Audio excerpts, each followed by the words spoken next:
Dusk is when the Australian interior exhales. The heat that clung to the red earth all afternoon begins to leak into the cooling sky, and the low shrubs cast long blue shadows that stretch across the open plains. This is the hour when kangaroos start to move with more purpose, drifting out from shaded gullies toward open feeding grounds, trying to make up the lost hours of a day spent conserving water and energy. Their silhouettes form an uneasy mosaic against the dying light, each ear twitch and tail adjustment, revealing a body always calculating distance, terrain, and escape paths. But even before the kangaroos sense anything unusual, another presence is already in motion, drifting low and silent between the hummocks of spinifex. A dingo pack, not yet committed to a hunt, but already reading the landscape as if the air itself carries instructions. Dingoes do not hunt every time they appear. Much of their success depends on patience, and the opening moments of any encounter are less about violence and more about testing the psychological architecture of the animals around them. As the first stars surface in the violet sky, the lead dingo fans out slightly from the group, stepping with exaggerated calm. Its posture is loose, tail hanging but active, head aligned with the horizontal plane of the environment. To a human observer, it might seem relaxed, even casual. But to the kangaroos, whose nervous systems evolved with an acute sense for predator geometry, the outline of that body triggers a chain of calculations. The mob tightens slightly, huddling in a subtle arc that keeps juveniles centered and adults at the perimeter. They are not yet in full panic. The wind direction is in their favor, and the dingoes have not broken the invisibility line of approach. But the atmosphere changes in an instant. The field feels charged. What makes the dingo such an effective hunter is not overwhelming speed or brute strength, though both are present when needed. Instead, it is the dingo's ability to manipulate fear as a biological resource. Every kangaroo carries within its muscles a reservoir of energy calibrated for different escape scenarios. A calm animal can time its escape perfectly, conserving glycogen reserves and maintaining coordination. A panicked animal burns through that energy in explosive but poorly directed bursts, often leaping in inefficient arcs or veering away from the safety of the group. Dingoes have learned to exploit that difference with uncanny precision. Their first attack is rarely a strike. It is a question, one posed not with teeth, but with movement. The lead dingo changes its pace suddenly. Not a full sprint, but a fast, sharp rush forward, accompanied by a brief burst of barking. The sound is clipped and deliberate, echoing across the plain with a rhythm designed to disrupt the kangaroo's equilibrium. The mob reacts instantly, bunching and then scattering a few meters before regrouping. But in that brief moment, the dingoes gather more information than an entire chase might reveal. They observe which individuals overreact, which adults hesitate, which subadults drift wide, creating the beginnings of separation. Dingoes have been seen performing this behavior repeatedly without committing to a chase, sometimes for nearly half an hour. These are fear probes, a kind of emotional sonar used to map instability in the mob. The kangaroos now move as a collective organism, but the facade of unity is fragile. Each individual's reactions ripple through the group, making coordination both essential and difficult. A calm kangaroo keeps its head low, hopping slowly, conserving oxygen and heat. A panicked one breathes hard, burns calories rapidly, and sheds its efficiency. Physiologically, kangaroos are extraordinary endurance athletes. Their tendons store elastic energy and return it with each hop, making long-distance travel extremely efficient. But this efficiency collapses under panic. Muscles tighten prematurely, tendons lose optimal elasticity, and the animal becomes vulnerable to tripping, overheating, or falling behind. Dingoes understand this not through intellectual reasoning, but through the cumulative pressure of generations of natural selection. Individuals who mastered the art of creating panic harvested more predictable kills and passed those instincts forward. As the false rushes continue, the environment itself becomes part of the test. The outback is full of slight depressions, eroded channels, and patches of uneven ground that act as natural filters for unstable prey. One kangaroo, flustered by the latest approach, leaps too early, landing awkwardly and losing half a stride of momentum. To a casual observer, it might look like nothing more than a momentary stumble. To the dingo pack, it is a flare in the dark, a signal that one animal's internal fear response has fractured its coordination. Now the pack narrows its attention. The dingoes do not move in a straight line but shift subtly around the edges of the mob, always maintaining enough distance to avoid triggering a full panic stampede, yet close enough to keep the kangaroo's senses wired. This is a game of thresholds, of knowing exactly how much pressure to apply before structure gives way. Fear shapes the oxygen flow in a kangaroo's body. It dictates the arc of its jumps. It alters the way its ears scan the environment, shifting attention from terrain hazards to predator silhouettes. Dingoes exploit these changes with surgical precision. When they circle, they are not simply positioning themselves for the kill. They are forcing the kangaroos to divide attention across multiple predators. Each shift of focus drains microseconds of reaction time and increases the odds of disorganized movement. Even the dingo's barks have a purpose. They spike cortisol, quicken the heart rate, and push prey closer to metabolic inefficiency. The dingoes do not need to outrun the entire mob. They need only to isolate the animal whose fear has already sabotaged it from within. The outback itself adds another layer to this psychological warfare. As night deepens, the land begins to cool rapidly, while the kangaroos' bodies remain warm from the earlier fear bursts. Higher body heat means higher water demands, and in arid landscapes, dehydration is a silent killer. A kangaroo forced into repeated sprints loses not only calories, but precious moisture through respiration. Dingoes often stretch these fear tests longer in warmer seasons, knowing that every unnecessary hop is a withdrawal from the prey's survival budget. By the time the prey realizes what is happening, it is already in metabolic debt. Eventually, the mob begins to settle into a defensive rhythm.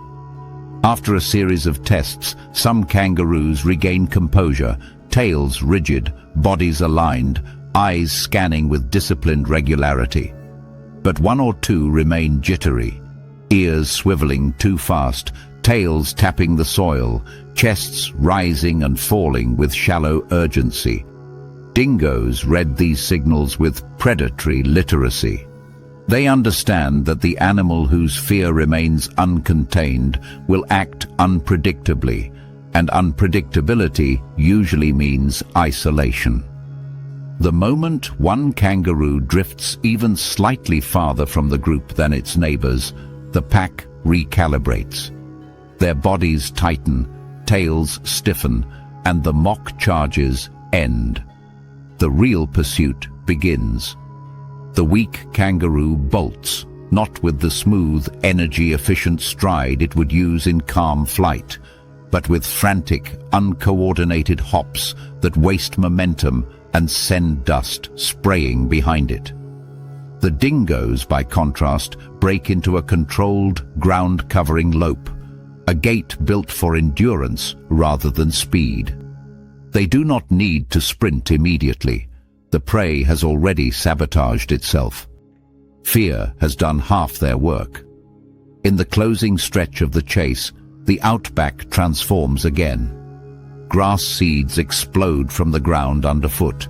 Insects rocket into the cooling air, and the earth shakes with the cadence of predator and prey.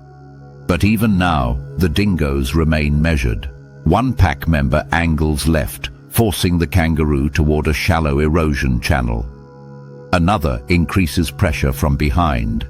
Once the kangaroo plunges into the uneven ground, its rhythm collapses entirely. In seconds, the chase ends.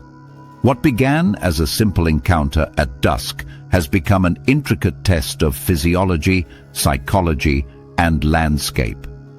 Dingoes, often misunderstood as opportunistic scavengers or blunt hunters, reveal themselves instead as predators shaped by the subtleties of emotional vulnerability. They have evolved, quite literally, into fear detectors, animals capable of sorting the composed from the fragile with nothing more than a few well-timed feints. In an ecosystem where energy defines survival, fear is not just an emotion. It is a flaw waiting to be detected, amplified, and exploited. The outback's predators do not always win by force. Many win simply by knowing which heart will break first.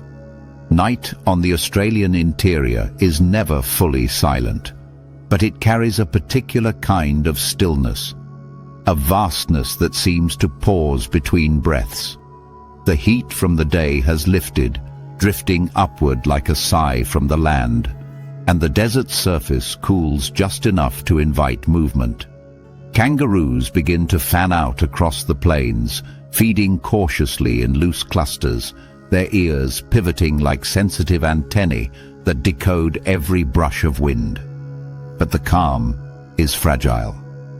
A single burst of light in the darkness, a vehicle cresting a rise, its headlights flaring across the landscape, is enough to shatter the fragile equilibrium of the night.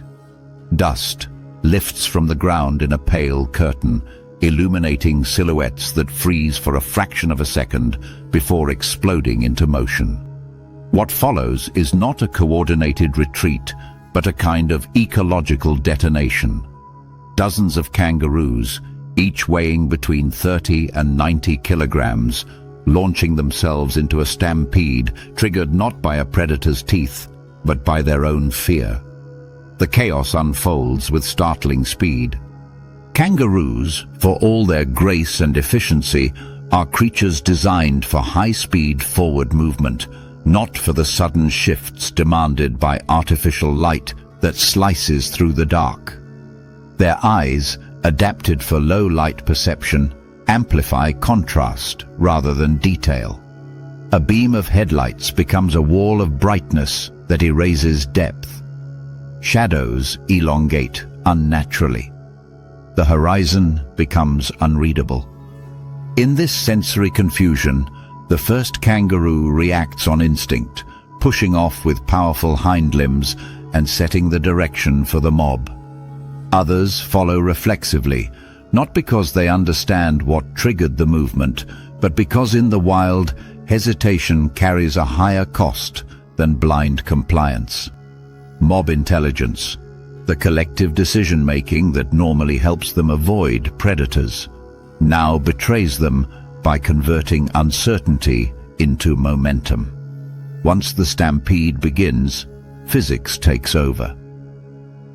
A kangaroo's hop is not a gentle lift, but a biomechanical event. Elastic energy stored in the tendons and fascia of the legs is released like a compressed spring, allowing these animals to cover vast distances with minimal energy expenditure. But when panic overrides coordination, this elegant system becomes volatile.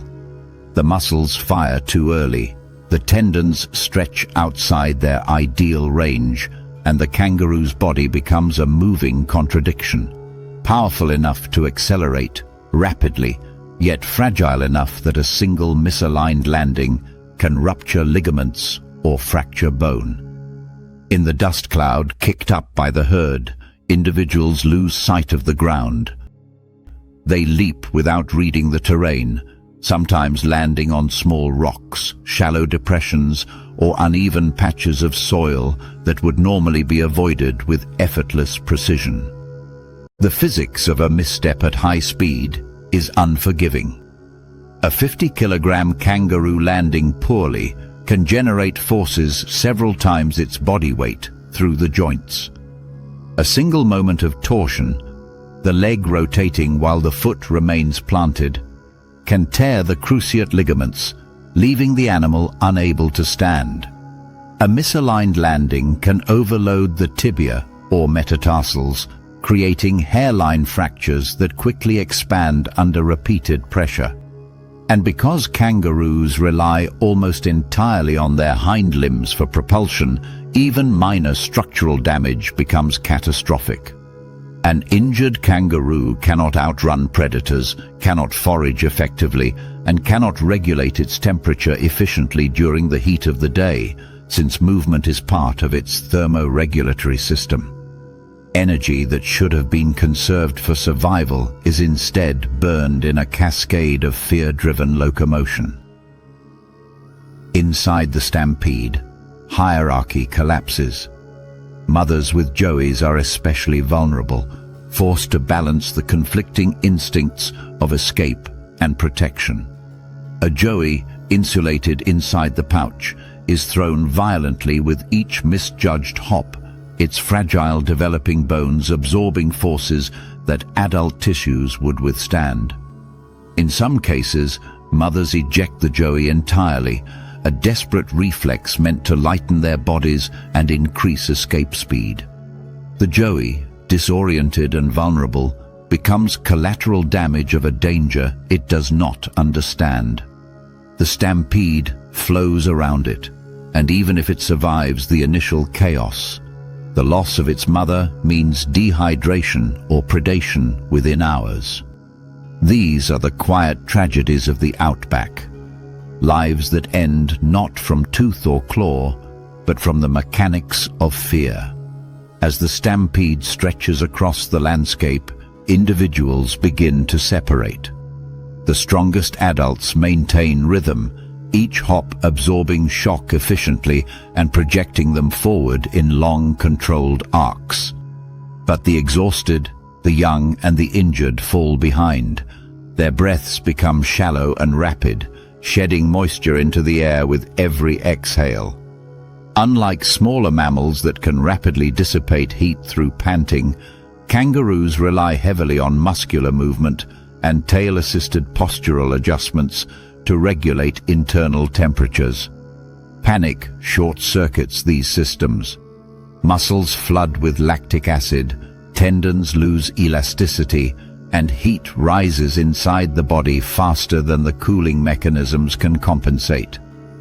Even at night, with temperatures dropping, a kangaroo in full flight can begin to overheat from the metabolic demands of sustained high-speed hopping. In the dust and darkness, collisions become inevitable. A sudden shift in direction by a led kangaroo, often triggered by a shadow, a rock, or a flicker of headlights, sends ripples of altered movement through the group. Kangaroos cannot stop abruptly. The mechanics of their hop force them to follow through.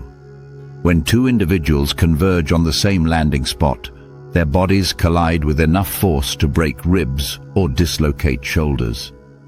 Some tumble in mid-air, landing awkwardly and rolling across the ground before scrambling upright if their limbs still function. Others remain still, injured too severely to continue. The stampede flows past them, a river of muscle and dust propelled by instinct rather than strategy.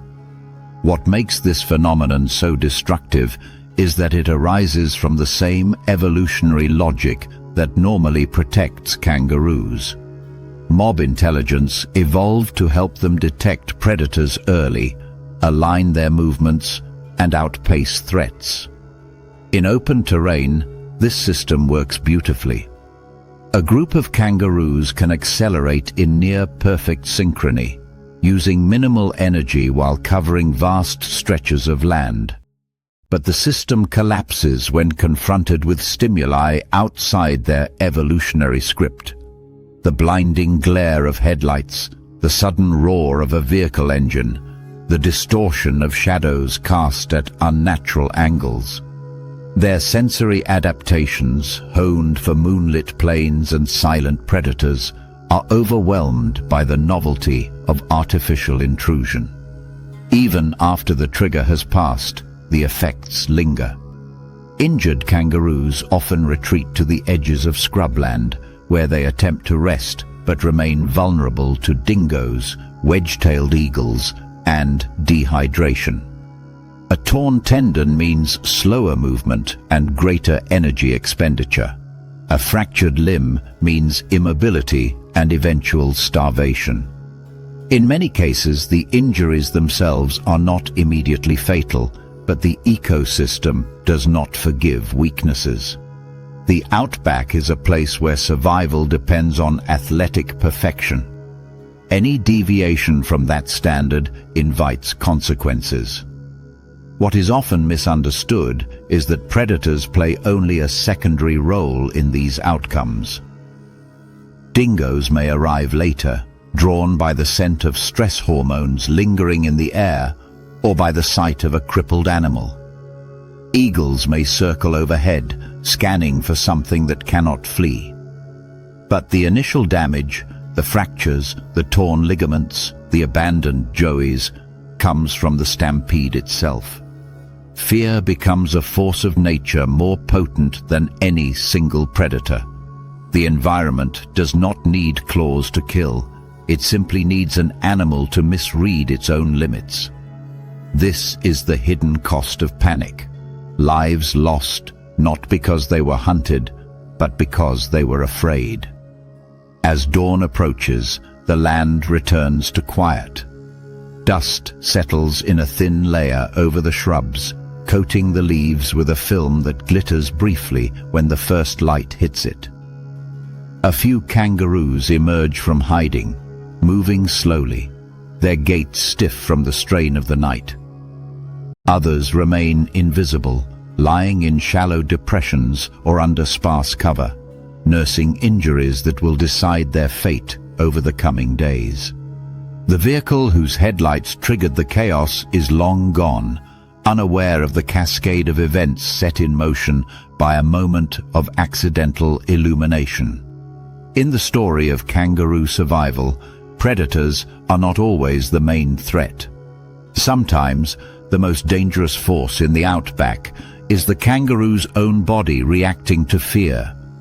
Panic magnifies risk, distorts movement, and transforms ordinary terrain into a battlefield of miscalculated jumps. What begins as a simple startle response can unravel into broken bones, abandoned young, and unnecessary death. Kangaroos are built for speed, endurance, and efficiency, yet these strengths can implode when panic overrides the careful balance of their anatomy. For the kangaroo, survival is not just about escaping predators. It is about escaping the consequences of fear itself. The riverbank is quiet, but quiet in the tropics is never a sign of peace. It is a sign of something waiting. Mud lies in heavy folds across the shoreline, shaped by tidal rhythms and recent rain, each ripple holding the imprint of the last animal that dared to drink here. The morning sun has not yet burned through the mist, and patches of vapor hover over the water like slow-moving spirits. Wallabies pick their way through the grass toward the edge, pausing often, their silhouettes tense and angled forward. Cattle, herded by nothing but thirst, move more steadily, but with a stiffness that betrays their unease. They know this place. Their ancestors knew it too. This river is not just a water source. It is a judgment zone, a place where hesitation can save a life or doom it in a single step. Every muddy footprint carries a shadow, the unspoken knowledge that something may be watching from below. In these northern waterways, the saltwater crocodile does not announce itself. It does not need to. Its hunting strategy is built on silence so absolute that it becomes its own form of psychological pressure. A crocodile submerged just below the surface is indistinguishable from driftwood or a dark, irregular lump in the water.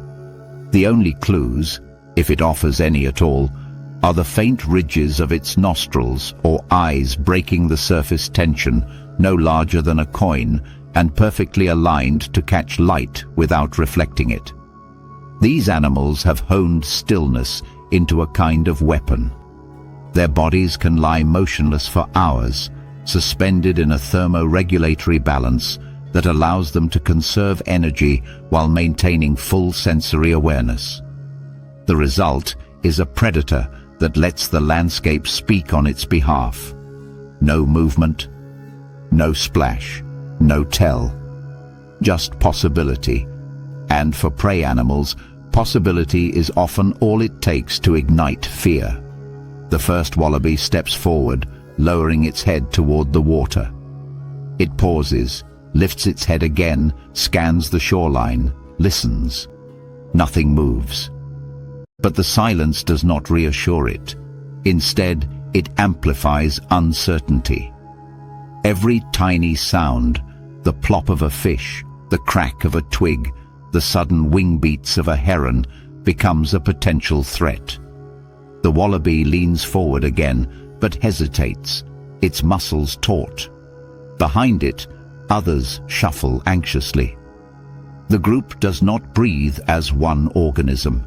Each individual carries its own threshold for fear, its own interpretation of the invisible danger that may or may not be present.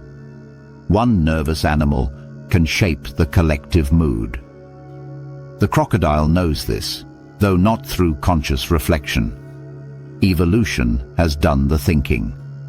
Crocodiles that waited created more opportunities than crocodiles that lunged too early.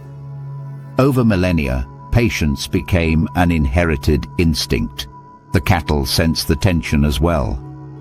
Their hooves sink into the mud with heavy squelches, leaving deep impressions that fill with water. They lower their heads but remain wary, turning their ears toward the river with each ambiguous noise. For large prey, the danger is not only the crocodile itself, but the unstable footing. Mud is a treacherous substrate, soft, shifting, deceptive. A misstep can unbalance an animal weighing several hundred kilograms, sending it stumbling closer to the water where the croc's jaws can reach it. The crocodile does not need to chase. The riverbank does half the work. When fear begins to shape movement, the environment becomes a collaborator. A ripple rolls across the surface, subtle enough to be mistaken for wind. The wallabies react instantly, hopping backward in a confused cluster. Dust rises from the dry patches behind them, creating a haze that further distorts their perception. Their breathing quickens, and the group becomes jittery, each individual responding to the fear radiating from its neighbors. This is not coordinated mob intelligence, but chaotic transmission, a fear contagion spreading through the herd. The crocodile remains still. It understands, again through inherited instinct, that panic is its greatest ally. Prey animals that approach calmly keep their center of gravity stable, distribute their weight evenly, and choose their steps with purpose. But frightened prey accelerate the breakdown of their own defensive systems. They overreact, misjudge distance, and shift their weight in ways that compromise balance. Fear becomes a physical force. The cattle react more slowly, but even their hesitation carries weight. A single animal spooks, jerking sideways and sending mud splashing into the water. That lone splash is enough. The wallabies react as if a gun has fired. Several hop backward so abruptly they collide with one another, stumbling over roots, stones, and uneven terrain. In the scramble, 2 wallabies land poorly, their hind feet slipping in the mud. Their legs splay briefly before they recover, but the damage is done. The herd is now fully panicked, reacting not to an actual attack, but to the idea of one. The crocodile still has not moved. Yet it has already reshaped the behavior of dozens of animals simply by existing in their imagination. Crocodiles exploit this dynamic deliberately. Their sensory system is built for stealth hunting. Dermal pressure receptors along their jaws detect even the faintest vibration in the water. The tremor of a hoof, the soft pulse of a tail swishing through the shallows. They can calculate the direction and intensity of motion long before prey realize they are being monitored. But their true advantage comes from restraint. A premature strike wastes energy and risks exposing their position. A patient crocodile, however, lets prey unravel themselves. The longer they hesitate at the bank, the more opportunities emerge. Fear magnifies sensory distortions. Light reflecting off the surface can resemble movement. A drifting leaf can mimic the trail of a hidden body. The more prey scan for danger, the more likely they are to trigger false alarms. And in the wild, false alarms create the perfect conditions for real ones. When the crocodile finally decides to act, it often does so not at the moment of calm drinking, but at the peak of confusion. Panic destroys proper footing. Wallabies throw their weight backward when startled, sometimes slipping toward the water instead. Cattle, with their heavier mass, churn the mud into a chaotic slurry, losing traction as they pivot and stumble.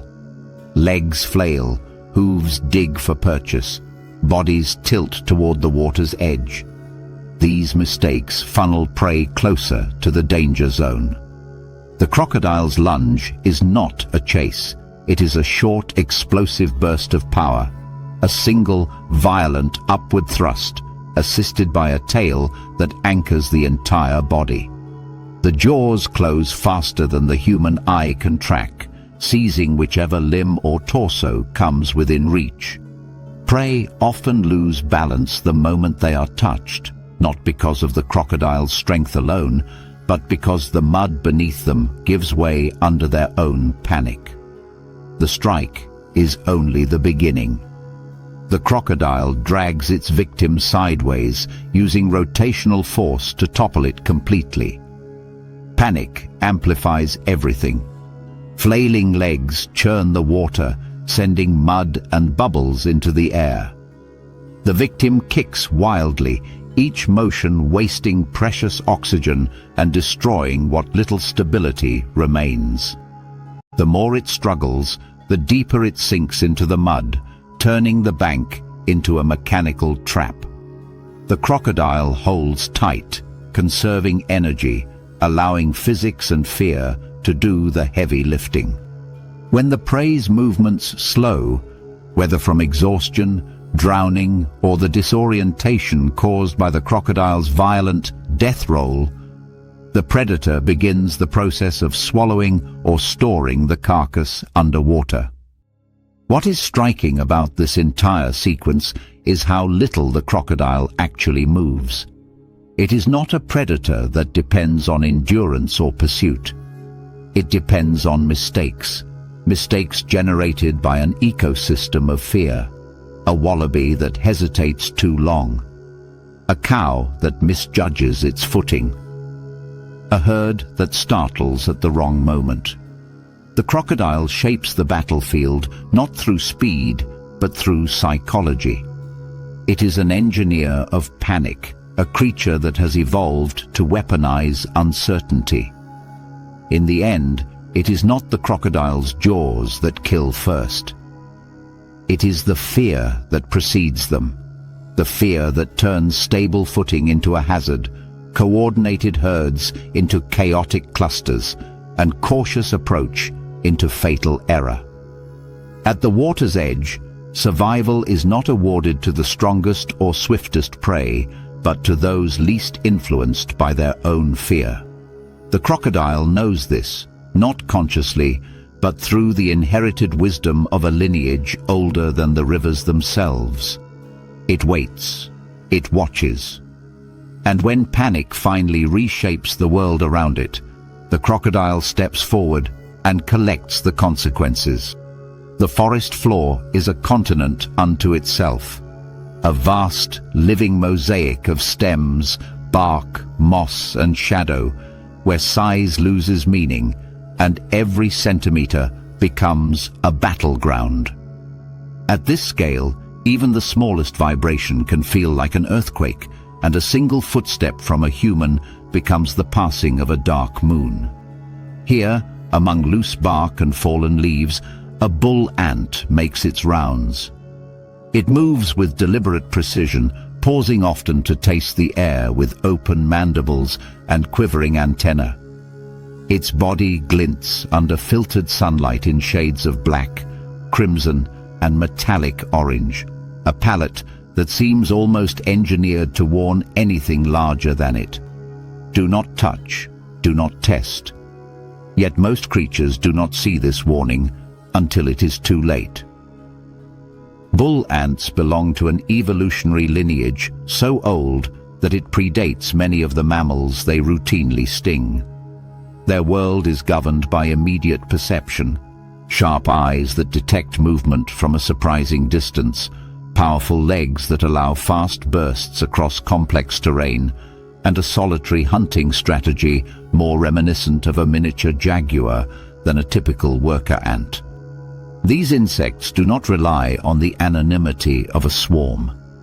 Instead, each forager acts independently, navigating the environment with a confidence that seems almost reckless. But their boldness is not born of size or armor.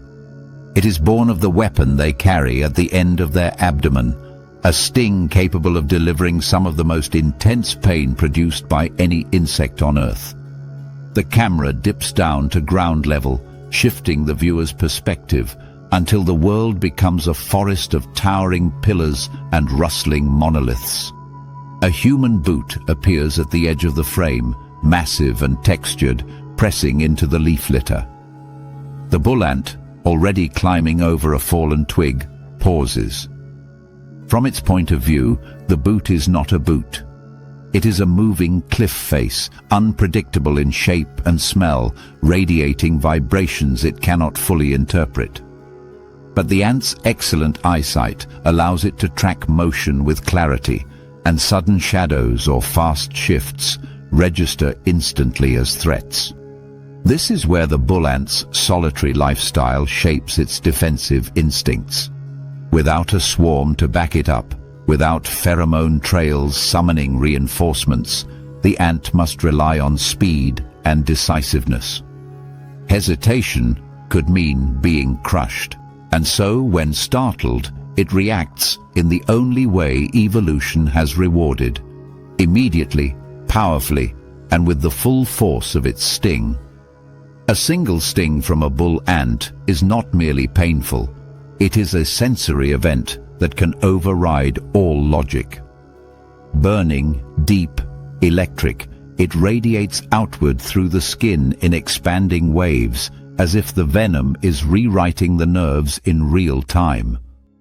The chemical cocktail includes formic acid and a suite of peptides designed to cause intense, prolonged activation of pain receptors.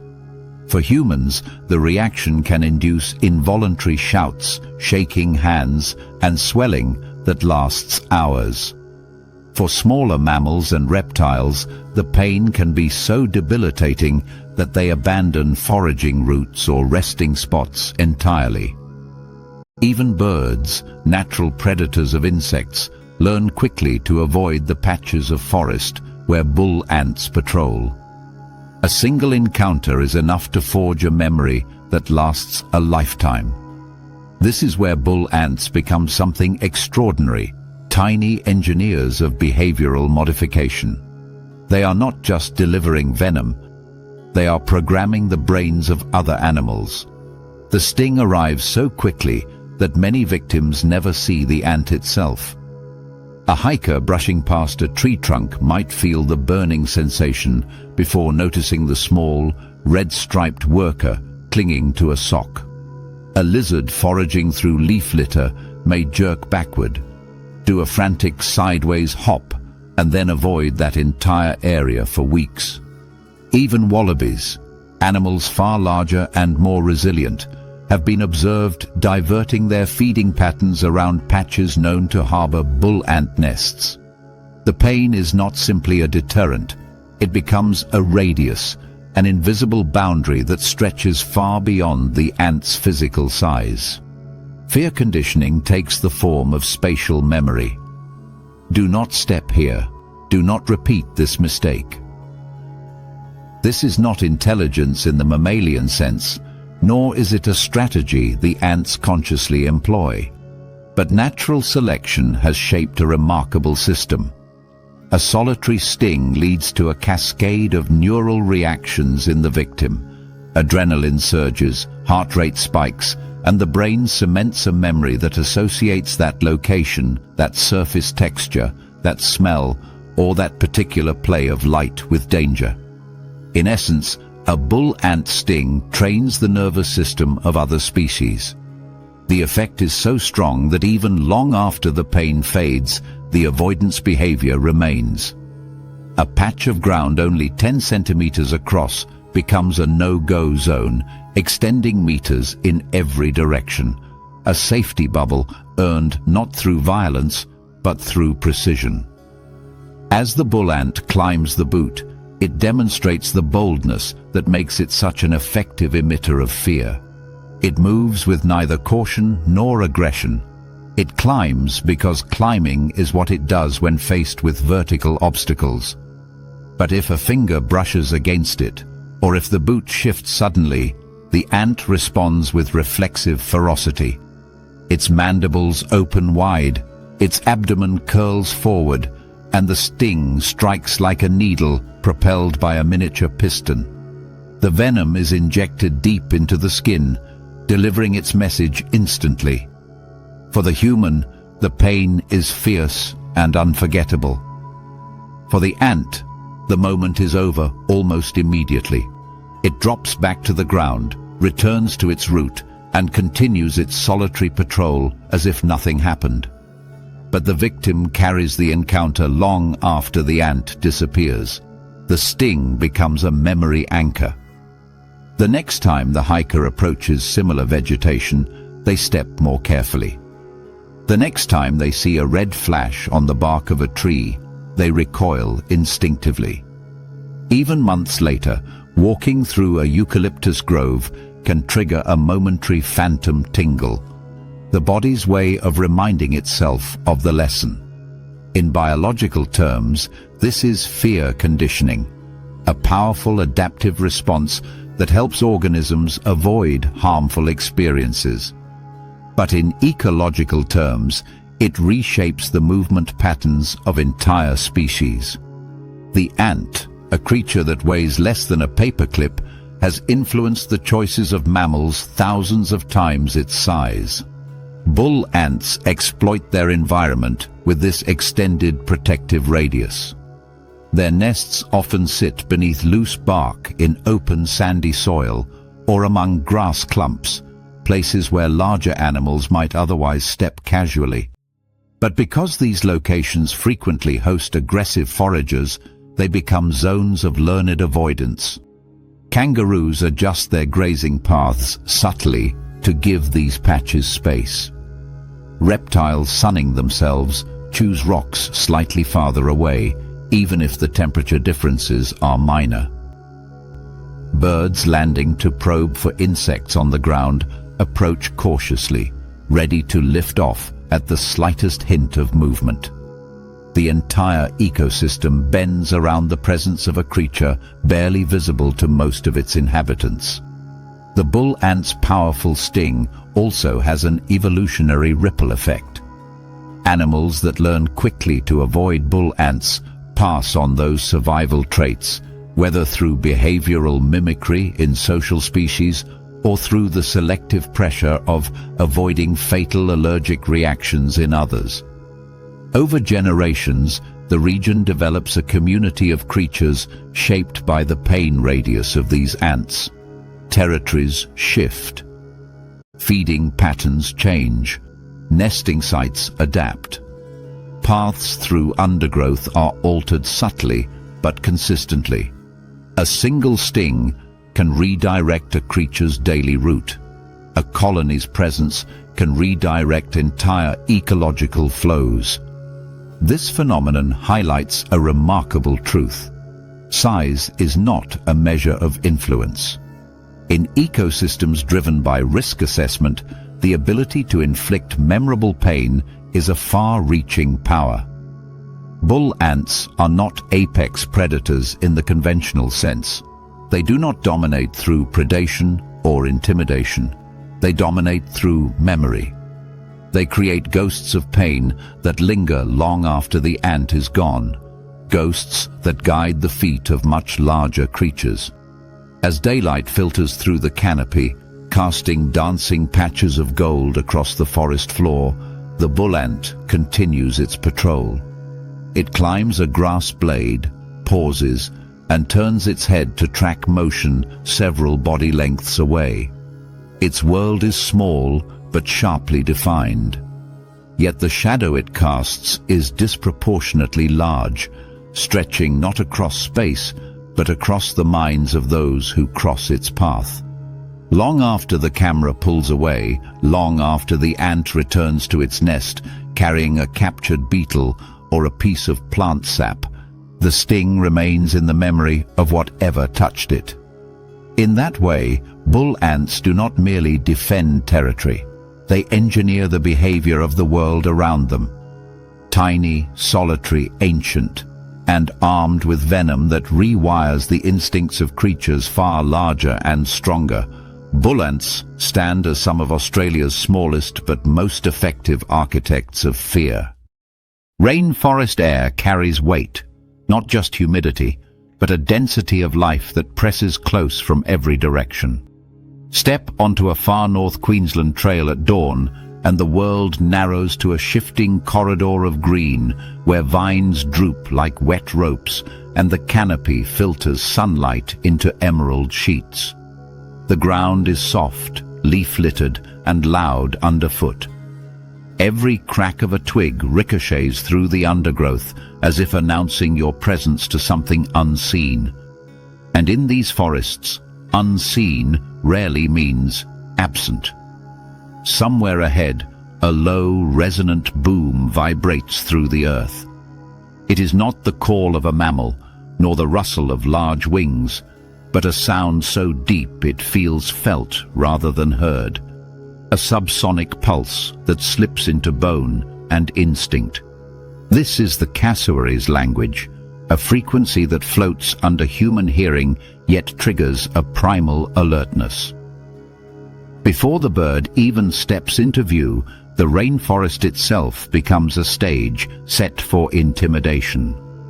Shadows deepen, branches sway slightly, though no wind passes, and the undergrowth seems to tense. Fear begins working long before feathers appear. Then, down the trail, the forest parts. A figure emerges, towering, black-plumed, prehistoric. The cassowary steps forward with heavy but measured grace, its helmet-like casque catching the faint light in a dull bluish sheen. Muscles ripple under dense feathers that hang like dark armor plates. This is a bird that defies expectation. 2 meters tall, capable of running as fast as a sprinting human, and armed with claws sharp enough to puncture muscle and split bark. Yet, it is not the physicality alone that commands space. It is the presence, a kind of living gravity that pulls attention tight and forces everything nearby into cautious stillness. Cassowaries are not predators in the classical sense. They are fruit specialists, gardeners of the rainforest that disperse seeds of towering trees across wide territories. But they are also fiercely territorial, defensive, and fully aware of their ability to inflict catastrophic damage. Their entire posture is a negotiation. The cassowary does not want to fight, but it absolutely wants control. And control begins with fear. As the bird steps closer, its behavior changes in subtle but unmistakable ways. The body lowers a fraction. The neck stretches forward. The bright wattles, painted in shades of cobalt and blood red, tremble slightly. The eye, dark, round, and unnervingly stable, locks onto the intruder. That unbroken gaze freezes many animals in place, from wallabies to dogs to startled hikers. Eye contact is not merely a threat display, but a test of resolve. The cassowary studies posture, breathing rate, movement patterns, searching for signs of hesitation. Its eyesight is excellent, rivaling that of raptors, and its depth perception is finely tuned for motion analysis in dim forest conditions. It reads fear the way a hawk reads thermals. Then the vocalization comes again, that low, booming rumble produced deep in the bird's chest, vibrating through air and earth alike. Few animals make infrasound calls, but cassowaries join elephants and alligators in this rare category. These pulses bypass conscious processing and go straight to the body. They elevate heart rate, tighten muscles, and create a sense of imminent presence even when the source remains unseen.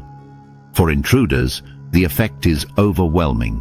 Something enormous and powerful is nearby, and it is aware of you.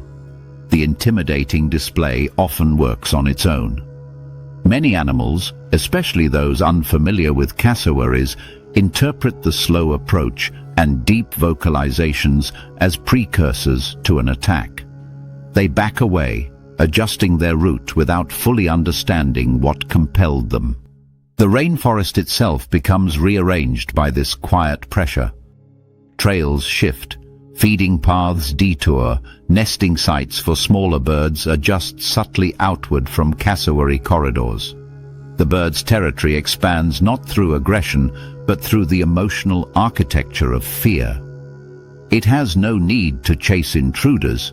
They remove themselves. Even humans, rational and educated, often freeze when confronted with a cassowary on narrow ground. Something about the bird's forward lean and steady pacing triggers the mammalian nervous system. The brain, steeped in millions of years of predator-prey interactions, interprets the posture as a stalking advance. Muscles tense, breathing shallows. Movement becomes jerky or overly cautious, and the cassowary sees all of it. The irony is that cassowaries rarely intend to attack. Their displays are negotiations, attempts to convince competitors or intruders to leave without forcing escalation. The rainforest is dense, hostile, and full of dangers. Unnecessary fights waste precious calories and risk injury. Cassowaries survive by moving confidently through their environment, maintaining predictable feeding routes and protecting nesting areas where males, unusually for birds, take on the duty of incubating eggs and guarding chicks. Any disturbance near a nesting site can threaten reproductive success, so fear becomes a cost-saving tool. Better to intimidate than injure. Better to pressure than pursue. But fear, once ignited, is unpredictable. A wallaby, startled by the cassowary's booming calls, might dart sideways, kicking up dead leaves and snapping branches as it flees. A dog, already nervous from encountering the bird's scent on previous walks, may lunge forward with a bark before realizing the size difference. A human might backpedal too quickly, tripping on roots or vines. And in those moments, the moments when control breaks, when panic ruptures the delicate balance, the cassowary becomes something more than an intimidator. It becomes a striker. Cassowaries do not attack with their beaks or wings. Their primary weapon is the inner toe of each foot, a dagger-like claw that can reach 10 centimeters in length. Delivered with a forward kick, it transforms the bird's leg into a natural spear. But cassowaries rarely waste such strikes. They wait for angles where the intruder is already off balance, disoriented, or scrambling backward. A panicked movement exposes the chest, neck, or shoulder. A stumble lowers the target's center of gravity. A sideways retreat presents the flank. The cassowary steps in only when physics favors it. The kick is shockingly fast, a blur of muscle, tendon, and claw. The impact can knock a medium-sized animal sideways or backward, and the claw, driven with the force of a running bird, can tear through hide or dense vegetation. But the cassowary does not usually follow with multiple blows. One strike is often enough to incapacitate or warn. The goal is not prolonged combat. It is re-establishment of space. When the forest calms again, the cassowary resumes its slow, rhythmic movement. It might pause to feed on fallen fruit, swallowing whole fruits larger than a human fist. Or it might simply turn away, satisfied that the territory has been resecured. The rainforest closes behind it, vines swaying gently as if resetting the scene. And though the bird has vanished, the emotional footprint remains. Fear reverberates through the ecosystem in patterns shaped by this giant bird. Smaller animals adjust their paths to avoid cassowary crossings.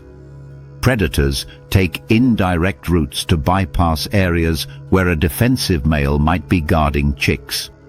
Even humans alter their behavior, giving cassowary nesting zones a wide berth during breeding season.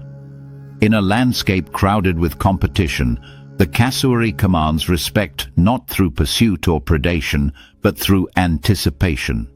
The emotional weight of what might happen if boundaries are ignored. The cassowary is not merely a dangerous bird. It is a biological force that controls movement through fear before a single kick ever lands. A guardian of pathways, a protector of fruiting roots, a sculptor of behavior in the dense, dripping rainforest. It weaponizes fear not out of malice, but out of efficiency. And in the rainforest, efficiency is survival. Tropical water has a way of convincing the mind that nothing bad can happen. Sunlight pours through the surface in shifting geometric patterns, turning the shallows into a blue-green mosaic that feels harmless, almost medicinal. Waves roll in with soft metronomic consistency. Children squeal as they run along the shoreline. Adults wade chest-deep through warm currents, chatting, laughing, confident that everything dangerous in the sea lives far offshore. This illusion is part of the ecology itself, the calm, the brightness, the sense of safety. But danger in northern Australia does not always wear teeth or cast a visible silhouette.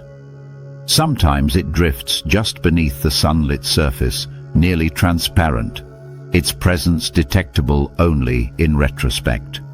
The box jellyfish lives in these shallows with an elegance that borders on invisibility. Its bell is a pale glass-like cube, almost impossible to differentiate from the water it occupies. From each corner trail, long, slender tentacles, sometimes extending more than 3 meters, lined with thousands of microscopic nematocysts, each one a pressurized capsule holding venom potent enough to shut down a human cardiovascular system in minutes. Yet the jellyfish does not hunt humans, nor does it stalk prey with conscious strategy. Its lethality is an evolutionary accident.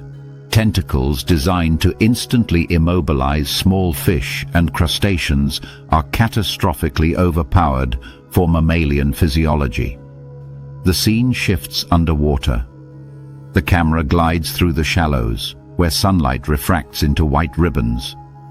A box jellyfish pulses slowly ahead, moving not with muscular exertion, but through a subtle combination of bell contractions and passive drift. It is beautiful in a way that defies expectation, delicate, almost ethereal. But beauty in nature often conceals power. The jellyfish's transparency, so alluring to the eye, also makes it the perfect ambush hazard. A swimmer may pass within centimeters without noticing anything at all until the tentacles brush against skin. Contact is instantaneous, silent, and deceptive. Often the first sensation is nothing more than a light drag, like a loose thread catching on a fingertip. But beneath the skin, the venom acts with stunning speed. Nematocysts fire like microscopic harpoons, injecting a complex chemical cocktail designed to overload nerve endings and disrupt cellular ion channels. Victims feel a rising heat, then searing pain, as if the skin itself has ignited. But pain is only the surface reaction. Deep within the body, signals begin to misfire. Heart rhythm destabilizes. Muscle cells convulse. Blood vessels constrict. The body enters a state of emergency long before the mind fully understands what happened. This is the moment that defines survival. Most severe box jellyfish injuries escalate not because of the initial sting, but because of what happens in the first 60 seconds afterward. Panic. The instinctive response to sharp, burning pain in the water is to thrash. Arms and legs churn. The victim tries to escape the source without realizing that the movement is pulling tentacles tighter across the body. Each motion wraps more stinging cells around the skin, compounding venom exposure. Thrashing also forces water into the mouth and nose, triggering choking reflexes and elevating adrenaline. Panic accelerates breathing, increasing the heart's workload at the exact moment the venom begins targeting cardiac function. The combination of rising fear, metabolic stress, and neurotoxic interference creates a downward spiral so steep that many victims collapse before reaching the shore. Slow-motion reconstruction reveals the physics behind the catastrophe. A tentacle drifts across a swimmer's forearm. The swimmer jerks, twisting sideways. The tentacle stretches, wraps, and contacts the torso. Another desperate kick pulls it across the thigh. The thrash sends bubbles spiraling upward. More nematocysts fire. Pain spikes again. Muscles tighten. Blood pressure surges, then falls. The body, trying to flee, is instead accelerating its own collapse. Case studies from tropical emergency wards tell the same story again and again. Children scream and dive underwater, trying to escape the invisible attacker. Adults sprint toward shore, but stumble when venom weakens their legs. Families drag victims out by the arms, unaware that tentacles are still stuck to the skin and still firing. Some victims, overwhelmed by pain and panic, hyperventilate until they faint face first into the water. Drowning and cardiovascular failure become inseparable threats. Yet amid the chaos, Patterns emerge that show how survival often hinges not on strength, age, or fitness, but on behavioral control. A calm response, rare but documented, looks dramatically different. The swimmer feels a sting, freezes, and assesses. Instead of thrashing, they move deliberately toward shore, minimizing water resistance and contact drag. Once standing, they avoid rubbing the skin, knowing friction triggers additional stings. They call for help without shouting themselves into hyperventilation. Vinegar is applied, not as a cure, but to neutralize unfired nematocysts, preventing the situation from worsening. Pain continues, intense and overwhelming, but the heart remains steadier. The body stays above water. Breathing stays measured. Emergency responders arrive to manage shock before it cascades into full cardiac distress. These calm case survivors often describe the same internal moment, a split second where instinct screamed for chaos, but something, training, experience, or sheer clarity, held them still. In contrast, chaotic responses have a different signature. Hyperventilation strips carbon dioxide from the blood, disrupting pH balance and pushing the heart closer to arrhythmia. Struggling underwater increases the rate of venom diffusion. Panic-driven sprinting taxis, muscles that are already beginning to misfire under toxin influence. The heart, forced to work at maximum output, becomes electrically unstable. Some stings that might not have been fatal become lethal because the victim's fear amplifies the venom's effect. The camera returns to the bay. Sunshine glitters on the water. A group of children splash in the shallows. Parents watch from nearby, the scene idyllic in every sense. But this time, the camera dips beneath the surface to reveal shadowy outlines drifting silent and unnoticed. Box jellyfish suspended like floating ghosts, their tentacles trailing in slow, hypnotic arcs. The danger is not their intent, it is their design. And the real killer, in many cases, is the instinctive human response to pain. The film walks the viewer through a controlled reenactment. A stunt swimmer brushes against a simulated tentacle. They freeze, staying upright. They keep limbs close to the body, minimizing drag. They walk steadily, not frantically, toward a rescue boat.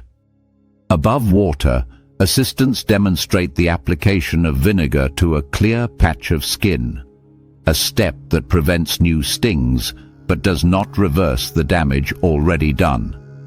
The sequence is slow, methodical, and designed to show precisely how calm saves life. Then, in parallel, the film reenacts a typical panic response. The violent flailing, the inhaled water, the collapse seconds later. The contrast is stark. One approach buys time, the other accelerates failure. Through all this, the ecosystem remains neutral. The jellyfish does not chase or react.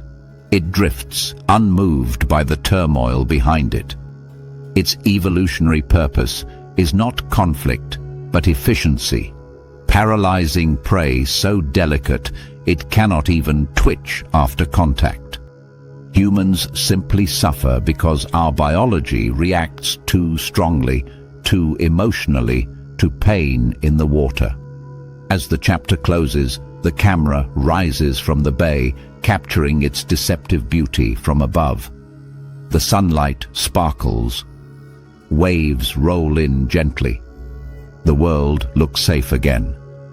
But the narration leaves the viewer with the core truth that ties this entire exploration of panic together. In box jellyfish territory, it is often not the sting that kills, it is the panic that follows.